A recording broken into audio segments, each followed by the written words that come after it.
listen, I just thought they were so flat in that opening 30 minutes. It's, the Exeter Chiefs came out firing. They haven't played like that for the last 5 years, to be fair. And if they carry on playing like that, they'll definitely do well in the Premiership and do pretty well in the semi-final. But from the Stormers' point of view, very flat. Not the same line speed defensively, not the same accuracy on attack. So, a disappointing display from them. You spoke about the Stormers' shape that they took into that match, Swys, but I know there's something that you picked up about the Chiefs' shape and how they set up in the game. Guys, I was so excited too, and I saw that, not from a Chiefs' point of view, from a side that attacked from two sides, and having their guys on the edges ready the whole time. I want us to have a look at the thing, what I mean with the thing. So they can attack you from both sides. If you have a look at the guys on the ground there on that ruck, they're hitting the midfield. As they hit the midfield there, you'll see what happens now. If the producer can play it for me there, you'll see what exactly happens there now. There's a bunch of 5 attackers setting up, but the guys that were on the deck, look how quickly they get into position, and now suddenly it's a 7-on-4 on the blind-hand side. Yeah. So both sides, look on the far side, how many Stormers guys are there? So they didn't really man up with their numbers properly, and it was very, very good attack from the Chiefs. Again, from this edge ruck, if they come, they're straight away back into their diamond-shaped formation. They've got the carrier in front with the 2 guys behind, and that kept on going. And the scoreboard kept on ticking with that shape that they play. So it's almost a deliberate thing to try and set up that ruck in the middle of the field, that it opens up both sides for them to attack, Swys? You must have played this game, Sammy. I can tell you what you said now I loved. If I can take it to the edge and carry in the middle, and I've got from there 2 sides to attack, the defence has always got to wonder what is happening now, because it opens the different various spaces of attack as well. If the guys on the ground are lazy or just stand up and follow the natural around the corner path, it's so much easier to defend. So if those defenders look up and they see organised attack on both sides, that's why I'm saying that Chiefs side. Who's their attack coach, Robbie?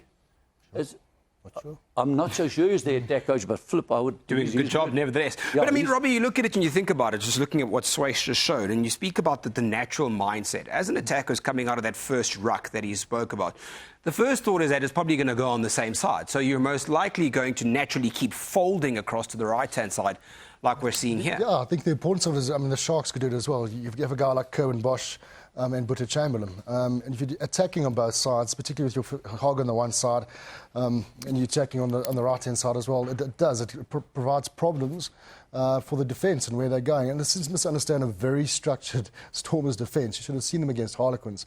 And for them to be caught out like they have been, certainly by Exeter, it's quite something. Yeah, so that for me is brilliant. There's a thing I want to show you guys, and for the viewer, it concerned me slightly. I was listening to what, and they do it in these games, they talk to the coaches, and they spoke to Rito, a very good coach. Man, he's been doing well with that Stormers side. But I think they had a different philosophy in this game. Let's play down there. Let's play in the right areas, which concerns me with the Stormers. There was a little scrum before the scrum. In fact, I want you to listen in this little interview what he says. Now I'll explain first. He's backing his scrum for the penalty to kick for the corner, which is a right thing to do. He says they haven't been in the game. I rather want everyone to play now. That's their DNA. That's what they stand for. From that scrum, just in their half, have a go, man. See what you can do. You can always go for the more later. They haven't had one run against these guys in how many minutes? We'll see on the scoreboard there if I show you the scrum. But the key is the mindset of the coaches there. Was it the right one? And I'm not saying it's wrong, because I've been singing their accolades big time, the Stormers. But in this case, I'm slightly concerned. I heard the wrong message from the coach. Well, Swys, let's go have a listen and a look at that interview as well, just to hear what the Stormers coaching staff was saying. I probably overdone my question quota, but I'm going to ask you one more, because we're going to have one of your areas of speciality, the scrum. In this particular position, what type of scrum would you be looking for? What have you talked about this week from this scrum midway between halfway and the 10-metre? Well, currently I think, we're doing what we can to get a bit of possession, so we might try to put in a little bit of pressure and get a penalty so we can get into the half. So we might want to hold it in, but let's see how it goes. Let's see. Really good talking to you. Thanks for your time. Thank you. Cheers. History, first the free kick, they pick the scrum again. Yeah. They didn't play off that free kick, which they normally do. They take the scrum again in that dead area of the field. Now they get the penalty. They don't kick it out. And all the chance they had to start playing and getting principle 3 of contact continuity into every player, they had to wait again for that. So half-time, they came out with a different message. Yeah. And that's when the game changed.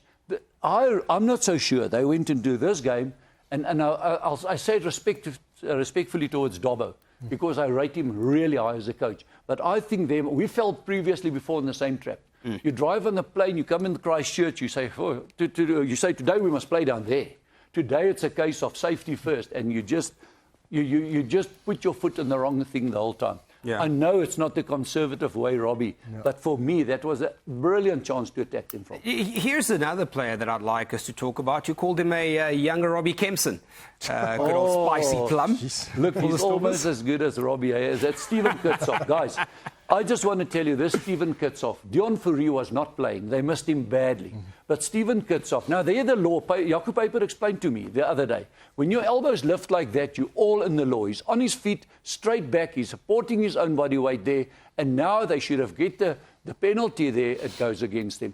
There is about 7 of those Chiefs guys on the ground which kept Kitsie busy there. Now, that is the kind of guy, you should have seen him when he came off that field. He was finished. He left everything on that park. So Kitsie, I take my hat off for you. You should have got that penalty. Now the score is 21-0. Explain that quickly, Swys. Now While go we're for talking about them all. That shoulders up as to, because the law that as we knew it was clear daylight. Okay, what happened in the meantime? It was too big a margin with the hands of daylight. Yeah. Is it their daylight? Is it their daylight? Yes. So what Papes explained us, he came there to Shimla, and I asked him, Papes, we want to steal a lot of ball. Help me with this one. He said, okay, I've got the tip for you. The best thing is just lift the elbows. If you lift the elbows and you're setting well, you can go for that ball again. Yeah. And now I looked at Kitsoff there. His elbows was absolutely perfect. And listen, if Jaco Paper tell you a thing, he's a top ref. He gets it from the IRB and from Mark Lawrence. So for me, where did this ref then, what meeting was he when they explained that law? Because it's right in front of his eyes. He really beaten every guy to that ruck.